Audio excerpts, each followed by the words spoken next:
felizes. Estaremos estudando a lição 8 da Escola Dominical da Revista dos Adultos. O tema do trimestre é a Viva a Tua Obra, o chamado da Escritura, o quebrantamento e o poder de Deus. A revista é comentada por pastor Elinaldo Renovato. E o título da nossa lição de hoje é o avivamento espiritual no mundo. O textuário diz: E mediu mais 1000 e era um ribeiro, que eu não podia atravessar, porque as águas eram profundas, águas que se deviam passar a nado, ribeiro pelo qual não se podia passar. Ezequiel capítulo 47, versículo 5. A verdade prática: somente por intermédio do movimento do Espírito Santo o mundo pode experimentar o verdadeiro avivamento espiritual. Então, continuando sobre o tema de avivamento, hoje a gente vai falar, vamos utilizar aqui um texto de Ezequiel para demonstrar aqui uma aplicação a respeito daquelas profecias, tanto do Vale de Osseco como daquele rio, daquele ribeiro que saía ali de junto do altar no templo e ia dando vida até chegar no Mar Morto, até chegar no Mediterrâneo. E nós estaremos então fazendo a aplicação sobre esse texto e falando sobre alguns avivamentos durante a história, Alguns poucos, porque a lição ela não caberia um estudo mais detalhado nem enumerar todos os avivamentos. Então faremos um resumo, trazendo aqui um panorama que antecedeu o avivamento que vivemos hoje, que é o movimento pentecostal. Como na verdade prática já disse, somente por intermédio do movimento do Espírito Santo. Então não é algo natural dos homens, é algo que tem que se clamar, tem que se buscar, tem que haver arrependimento, confissão, como diz lá no versículo que estudamos nas primeiras lições e segundo a Crônica 7,14.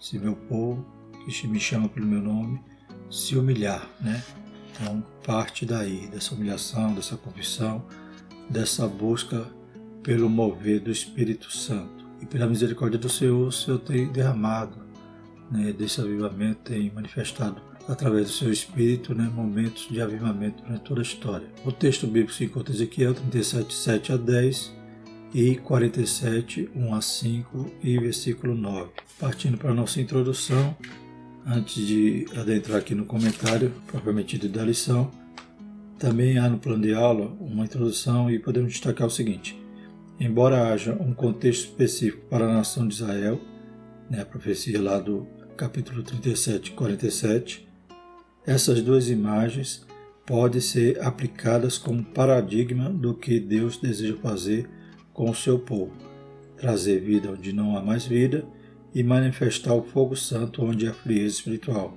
avivar o que já está morto. Então, os textos, as profecias de Ezequiel 37 e 47, a gente sabe, estudamos no trimestre passado, que são textos que se referem ao momento escatológico, no qual Deus restaura Israel nacionalmente e espiritualmente. A restauração nacional já se cumpriu em nossos dias. Em 1948, Israel voltou a ser uma nação, voltou a ser um Estado, e os ossos começaram a se juntar, nervos, foi formado pele. Então já há ali a unidade, mas falta agora o Espírito. Esse avivamento, propriamente dito, ocorrerá no final da grande tribulação. Mas a exemplo da profecia que Deus pode fazer com os ossos secos e também a respeito do rio, daquele ribeiro que saía do templo, passando ali pelo altar, indo para a porta oriente. Então, a exemplo desses dois mover do Espírito, dando vida, ou vitalizando ali toda a natureza, como vai acontecer também no milênio, a gente pode extrair daí uma aplicação. Então, a interpretação é literal, se refere à escatologia, mas podemos extrair daí uma aplicação do que o Espírito Santo faz já na nossa vida, dando vida, tornando aquilo que estava morto em vida, como também em relação aos avivamentos, pois o avivamento vem quando estamos mais necessitados, quando a igreja está passando por uma crise a ponto de se comparar realmente com o Vale dos Ossos Secos. Então a gente pode tirar essa analogia desse texto, porém, como já falamos, como já estudamos no trimestre passado, a interpretação é literal, fala a respeito da restauração de Israel. Aquele ribeiro de águas também fala a respeito de um ribeiro que sairá ali do templo, e aquele templo literal que será construído no período do milênio. Então são profecias para um tempo futuro para Israel, mas a gente pode tirar essa aplicação pneumatológica. Os objetivos da nossa lição são explicar o avivamento no tempo de Ezequiel, identificar os grandes avivamentos no mundo e mostrar que os avivamentos mudam o rumo da história. Então a nossa introdução diz: o que Deus fez no tempo de Ezequiel ainda pode fazer atualmente.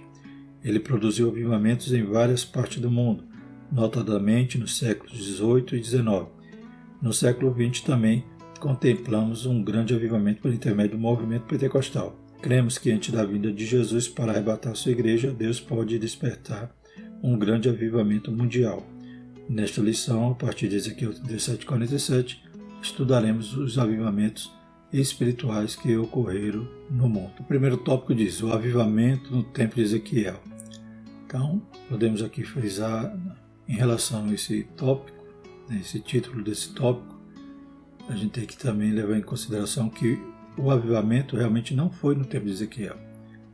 Que no tempo de Ezequiel havia a denúncia dos pecados, inclusive até abominações no próprio templo, sacerdócios corrompidos, príncipes, falsos profetas, e Ezequiel anunciando que o fim viria, e aconteceu, veio o castigo de Deus, Jerusalém foi destruída, o povo foi levado ao cativeiro, a grande maioria, porque Ezequiel já estava no cativeiro, que ele foi levado na segunda leva.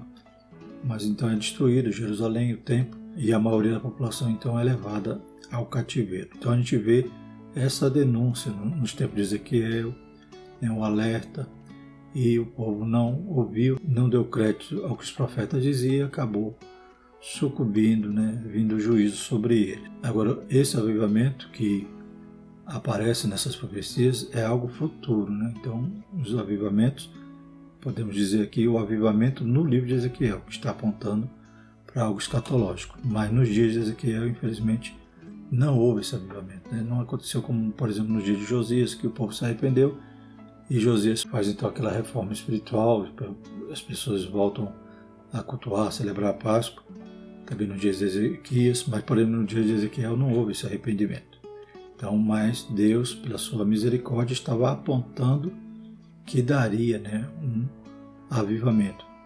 No caso, a restauração nacional e a restauração espiritual. No próprio capítulo 37, no versículo 11 diz o seguinte: então me diz, filho do homem, estes ossos são toda a casa de Israel. Eis que diz: os nossos ossos se secaram e pereceu a nossa esperança. Nós estamos cortados. Então, após a queda de Jerusalém, cerca de 6 anos depois, veio essa profecia, essa visão a Ezequiel, e o povo estava então desanimado, dizendo: estamos cortados, estamos derrotados, estamos mortos.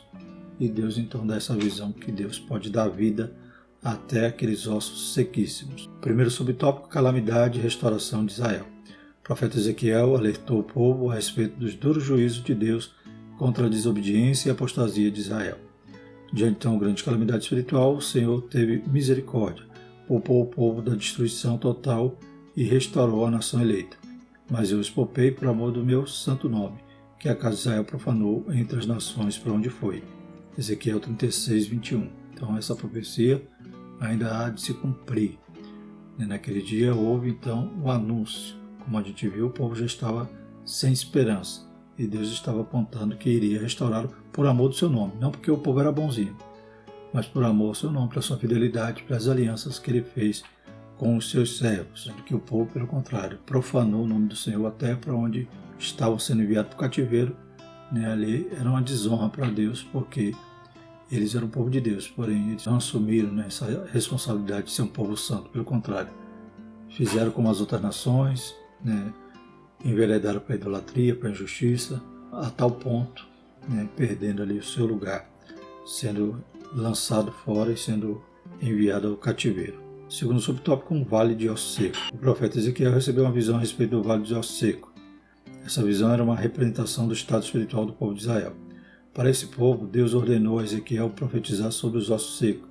Havia uma promessa ali de um grande avivamento nacional. Ezequiel 37:3. Depois de profetizar, Ezequiel contemplou um grande milagre em visão. E profetizei como ele me deu ordem. Então o Espírito entrou neles e viveram e se puseram em pé, um exército grande e extremo. Era a chegada de um grandioso avivamento sobre a nação de Israel. Então, literalmente, é a profecia que está se cumprindo, né? Já começou a se cumprir, como já falamos, a restauração, o osso já se juntou com o osso, se formou os nervos, tendões, e já se formou pele, já há a unidade ali, o Estado de Israel. Falta o Espírito. Então, isso não aconteceu nos dias de Ezequiel, isso era uma visão para longe, e vem se cumprindo agora em nossos dias. Terceiro subtópico, o rio das águas purificadoras. No capítulo 47, o profeta Ezequiel viu um homem que possuía um cordel de medir nas mãos, com o qual mediu uma distância de 1000 côvados, ou 450 metros, e fez o profeta passar pelas águas que chegavam em seus tornozelos. Ezequiel 47:3. A cada etapa de 1000 côvados, ou 450 metros, o profeta Ezequiel andava nas águas do rio, pelos joelhos, pelos lombos e, por fim, a nado. Ezequiel 47:4 e 5. Ele já se sentia mais distante do solo. Era um rio que causava muita produção na agricultura, piscicultura e daria vida em tudo por onde passasse. Era o grandioso avivamento que Israel haveria de experimentar pela misericórdia de Deus. Haverá. Dá-se a entender que o comentarista cita como se fosse um avivamento já ocorrido, mas isso haverá. Inclusive esse rio que vai sarando, ali o deserto, vai sarando até o Mar Morto. No Mar Morto vai ter barcos, rede de pesca espalhado por todo lado, então vai ter grande produção lá na piscicultura. Esse rio, cremos que se dará na época do milênio, pois o templo a qual o rio vai sair, a gente vê que é o templo do milênio, um templo que nunca houve, conforme aquela estrutura, um templo construído naquela planta, e cremos que dali Jesus reinará durante 1000 anos. E também coincide com a questão de que Deus restaurará a natureza na época do milênio. Então a agricultura vai produzir 100%, não vai haver estiagem, não vai haver pragas. Então até as pessoas viverão mais. A Bíblia diz que quem morrer com 100 anos está morrendo jovem. Então haverá uma restauração de toda a natureza, inclusive o próprio mundo vai estar arruinado por causa da tribulação, mas durante o milênio haverá essa restauração quando Jesus vir reinar. Glórias a Deus. Então, por que o comentarista usou esses dois textos? Então a gente fazendo agora uma aplicação. A interpretação a gente já viu que é literal. Agora a aplicação a gente pode traduzir aqui o quê?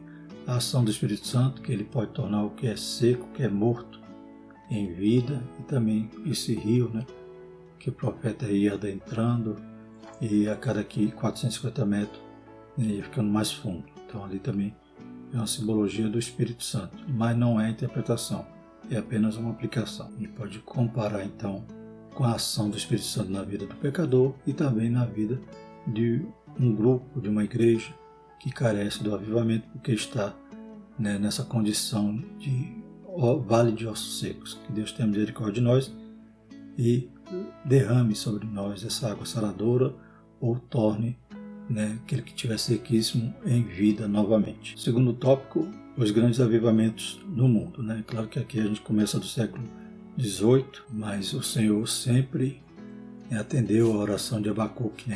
Aviva, Senhor, a tua obra no meio dos anos. No meio dos anos a notifica, e na ira lembra da misericórdia. Então, Deus sempre respondeu essa oração de Abacuque, que durante os anos o Senhor tem avivado. E houve vários avivamentos.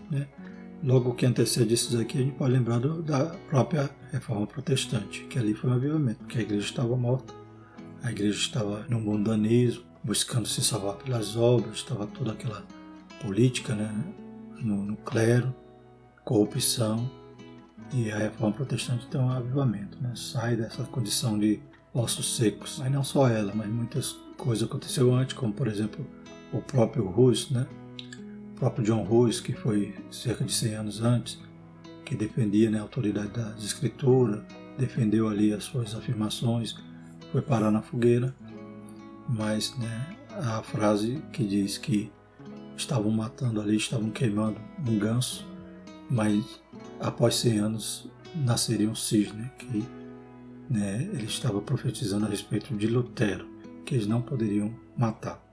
Então a reforma se deu e em toda a Europa, então a gente vê ali movimentos, alguns grupos surgindo, no espiritista, por exemplo, já após a reforma, querendo que a igreja não ficasse só naquelas formalidades, mas experimentasse uma experiência com Deus, tivesse a parte experimental com Deus, e foi culminando a cada tempo, a cada século, Deus levantando, usando homens, até alcançar esses avivamentos que vamos citar aqui agora. Então, na Europa, houve períodos em que o continente europeu estava em situação idêntica à do povo de Israel, no contexto das profecias de Ezequiel 37 e 47. Pela misericórdia divina, não tardou Deus usar pessoas cheias do Espírito Santo para clamarem e perseverarem por um avivamento espiritual. O Senhor queria avivar o velho continente. Então Deus sempre usava um ou dois, um grupo, e esses eram movidos pelo Espírito Santo, começavam a clamar, e daqui a pouco Deus derramava do seu Espírito e movia ali as pessoas, aleluia, os corações, e o avivamento então acontecia. Por exemplo, aqui a letra A, na Alemanha, por volta de 1722, o conde Zinzendorf liderou os morávios num fervor missionário que se espalhou pelo continente europeu, chegou à América, com sua ênfase na religião do coração.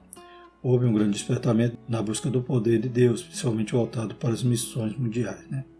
Então, o conde Zinzendorf, ele recebe grupos ali de refugiados que vinham da Tchecoslováquia, da Boêmia, da Morávia, protestantes que estavam sendo perseguidos, e eles se assentam ali na sua propriedade na Saxônia. A princípio, eram crentes de várias denominações, vários grupos, e começam a brigarem uns com os outros por causa de questões doutrinárias, a ponto de, enquanto estava tendo um culto em um grupo, o outro vinha fazer zoada. Chegou ao ponto até deles chamarem Zinzendorf, aquele que o acolheu, aquele conde, chamaram ele de a besta do Apocalipse. Então as brigas eram constantes. Aí Zinzendorf então elabora lá um acordo, um contrato, eles assinam e começam a ter paz ali. Então essa paz começa a cultuar juntos e acaba então Deus derramando ali o Espírito sobre eles.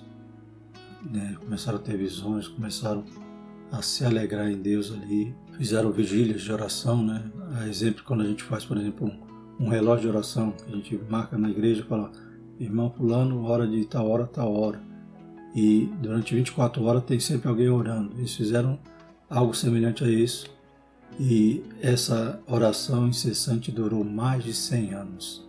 Glórias a Deus, bendito no Senhor. E o avivamento então gera também aquela chama missionária nos seus corações, e eles são modelos, são exemplo de missões nacionais. Enquanto a reforma não tinha essa preocupação, a Igreja Católica fazia a missão, a exemplo dos jesuítas, que ia catequizar os índios, por exemplo. Então a Igreja Católica viajava para salvar os pagãos, entre aspas, muitas das vezes era debaixo de dominação. Mas a reforma protestante não tinha muito essa preocupação. Já aqui, a partir dos morávios, nasce essa chama no coração deles, e eles chegam aí para a Groenlândia, vão para o Tibete, chegam até a América, e alguns com clamor missionário no coração se venderam até como escravos para ir pregar o Evangelho nas ilhas caribenhas. Eles não tinham dinheiro para ir até lá, se venderam como escravo, o dinheiro que eles se venderam, compraram a passagem e foram trabalhar como escravo, só para serem missionários. O objetivo deles era buscar a glória, a recompensa do Cordeiro. Eles queriam fazer algo por Jesus, queriam, aleluia, as almas pudessem alcançar aquele Jesus que eles estavam crendo de forma fervorosa. O próprio conde, certa feita, antes dele liderar esse grupo, ele viu um quadro de Jesus crucificado, e a mensagem que veio ao coração dele é: eu fiz isso por você, e o que você tem feito por mim? Então eram homens inflamados, cheios do Espírito Santo, e que frutificaram de forma maravilhosa, evangelizando em missões e influenciaram até outros, né, baluarte aqui da fé, como veremos até o próprio Wesley, né, tem contato com eles, e o testemunho deles fez acender em Wesley também essa chama. Então, a letra B fala na Inglaterra, por volta de 1740, John e Charles Wesley, né, dois irmãos, e George Whitefield atuaram com grande fervor missionário, buscaram o poder de Deus, a unção do Espírito e pregaram contra o formalismo sem poder das igrejas daquele tempo. Um grande avivamento desceu sobre a nação inglesa, né? Então, a nação inglesa ali com a igreja anglicana, aquela formalidade, e esses homens então vão pregar na rua, né? Como o próprio George Whitefield, né? Ele era um pregador de praças, né? De campos, e John Wesley, né, imita-o, né? Vê aquela condição dele, imita e prega também, né, durante anos, viajando de cavalo e pregou ali em toda a Inglaterra, viajou também para os Estados Unidos. Glórias a Deus. Ele dizia, né, que o púlpito dele era o mundo. Glórias a Deus. E em uma das viagens para os Estados Unidos, logo no início da sua trajetória, ele no barco, o barco começa a sofrer ali açoite de uma tempestade, todo mundo preocupado, pensando que ia afundar. E ele encontra então um grupo de morábios que estavam ali tranquilos, confiantes, aleluia, no seu Deus. E ele percebe então que a fé dele era fraquinha ainda, mas ele, nesse encontro, né, nasce nele, aleluia, uma coragem, louvado seja o nome do Senhor, um espírito de fortaleza e não de temor. E ele vai incendiar a Inglaterra juntamente com seu irmão e Whitefield. Letra C, no país de Gales. Evan Robert, um adolescente de 13 anos, reuniu seus colegas e lhe falou da visão que recebeu de Deus no domingo, dizendo que enviaria um avivamento. Mas todos precisavam abandonar a prática do pecado. Foi tão grande o impacto daquela visão que Deus, por volta de 1904 e 1905, o avivamento começou a espalhar-se pela cidade, pelo país e alcançou muitos países do mundo. Então esse avivamento no país de Gales, né, com 13 anos ele teve essa visão, mas com 26 que Deus começa a derramar de forma poderosa ali, a ponto, né, de as pessoas se converterem assim, irem no bar, colocar lá, pedir a bebida e de repente deixava e se arrependia. Muitos bares foram fechados, muitos prostíbulos, então eles preferiu agora ir para a igreja que assistir o esporte ali, o futebol, e chegou-se então, em poucos meses, cerca de 10% da população se converteu, 100 mil almas. Louvado seja o nome do Senhor. Começando ali de um menino, outros homens também que pediam avivamento, e Deus atendeu a oração desses homens e derramou esse grande avivamento que influenciou todo mundo. Glórias a Deus. Há historiadores que dizem que até os animais precisaram ser adestrados novamente, por exemplo, os cavalos, os bois, porque eles ouviam os comandos a partir de xingamento, né? Todo mundo xingando os animais para que eles fizessem algum serviço. E a partir daí eles pararam de xingar e os animais já não respeitavam mais, já não obedeciam mais. Tiveram que ser readestrados porque o povo já era diferente. Louvado seja o nome do Senhor. Foi uma transformação genuína. Louvado seja o nome do Senhor. E muitos anos depois, cerca de 80% daqueles que haviam aceitado estavam firmes em suas igrejas. Agora vamos para os Estados Unidos, subtópico 2. Deus também queria avivar os Estados Unidos na América. Por isso houve grande avivamento na grande nação americana. Charles Grant Finney foi usado por Deus para um grande despertamento espiritual.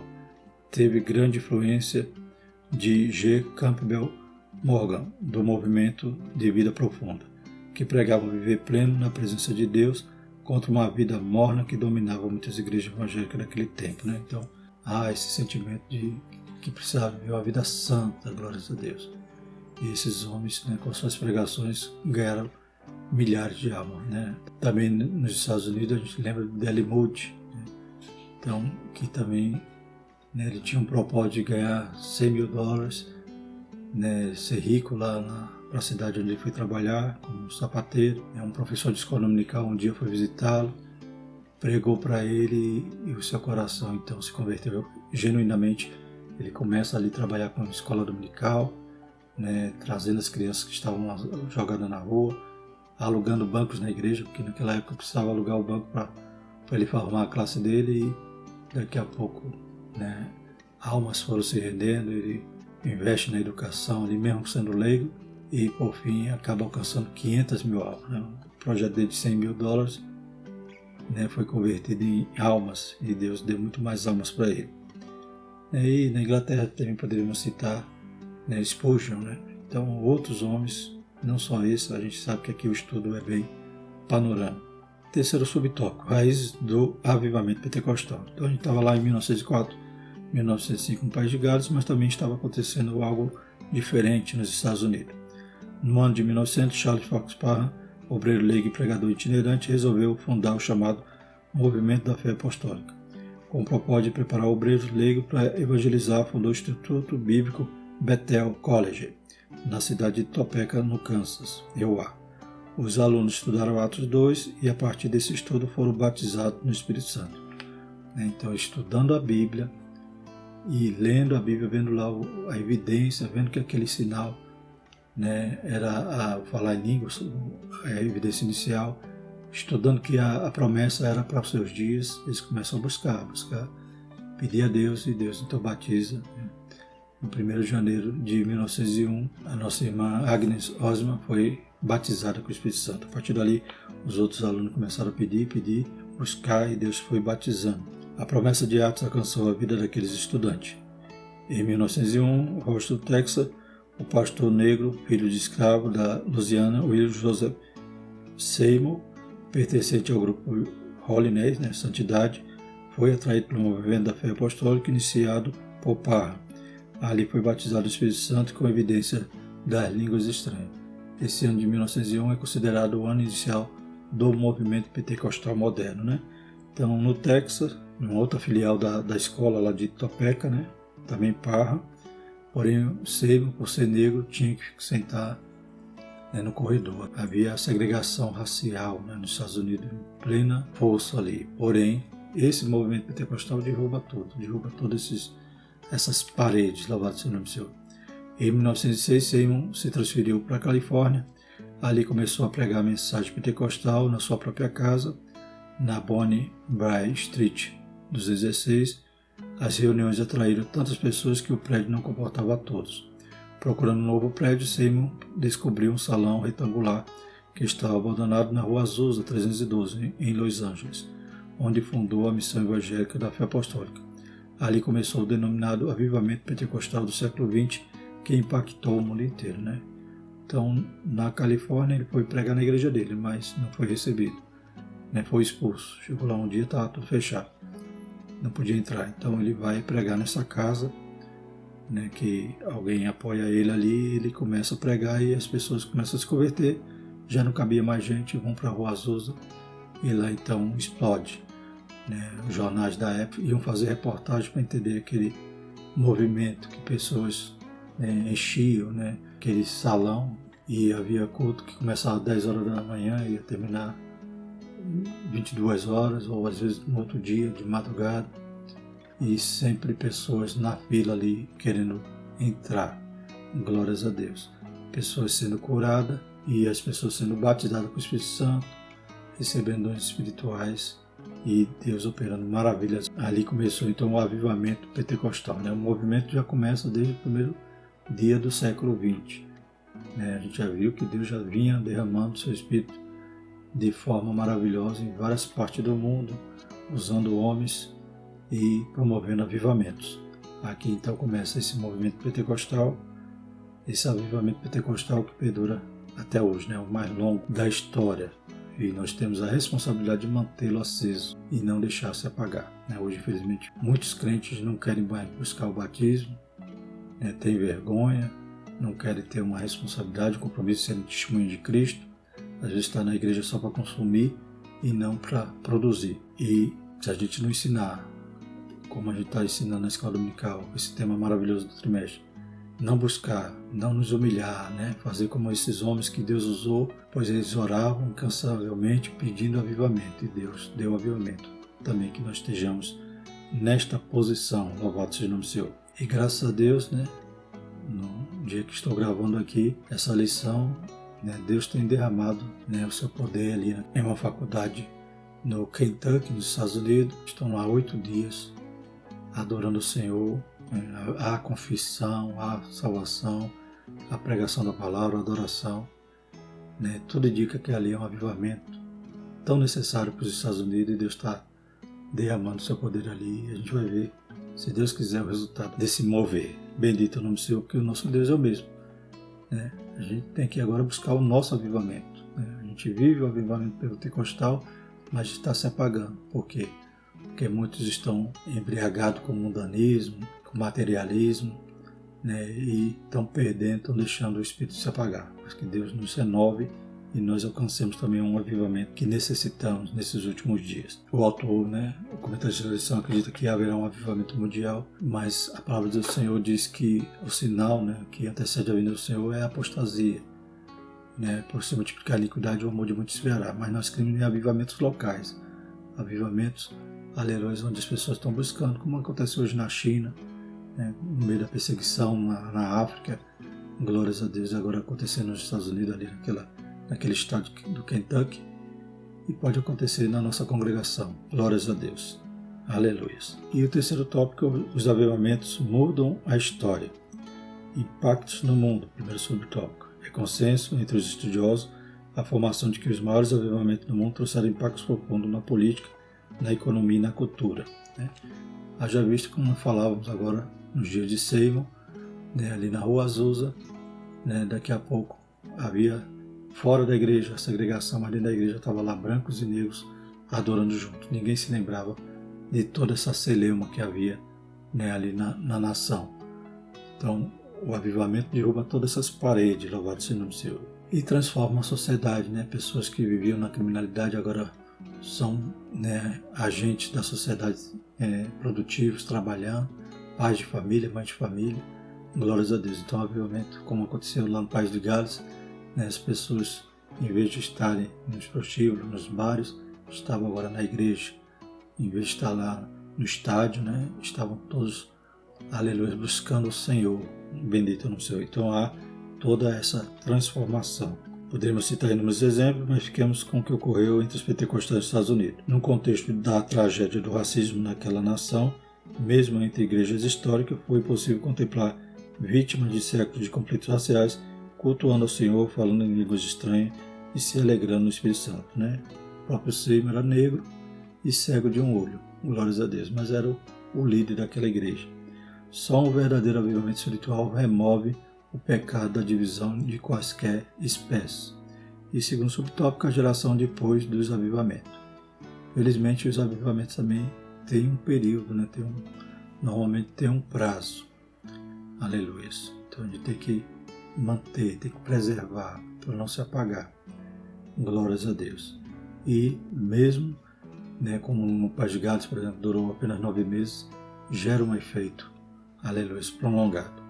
Também é consenso que em várias partes do mundo os avivamentos provocaram mudanças nas igrejas, mas infelizmente não perduraram.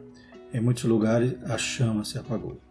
Então a gente vê na Europa, que hoje está secularizada, as igrejas têm fechado, lugares que eram auditórios, por exemplo, onde Spurgeon pregava, hoje são boates, são mesquitas islâmicas, só misericórdia do Senhor.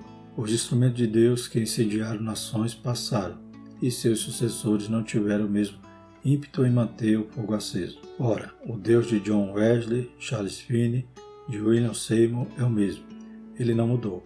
Mais do que nunca precisamos sentir a mesma necessidade que esses homens de Deus sentiram em seus tempos para buscar um verdadeiro avivamento espiritual nas igrejas da atualidade. O Espírito Santo deseja avivar o seu povo. Bendito é o Senhor. Então Deus quer usar-nos.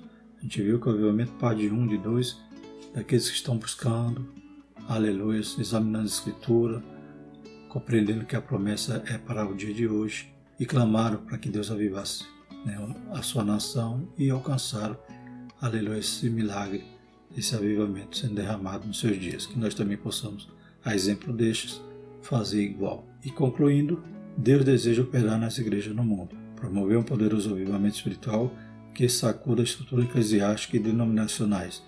Entretanto, é preciso buscar o batismo do Espírito Santo com perseverante fervor, que haja sinais, milagres, prodígios e maravilhas em nome de Jesus. Que o Santo Espírito sopre o avivamento espiritual e que o uso abundante dos dons espirituais seja real e abundante em nossos cultos. Amém?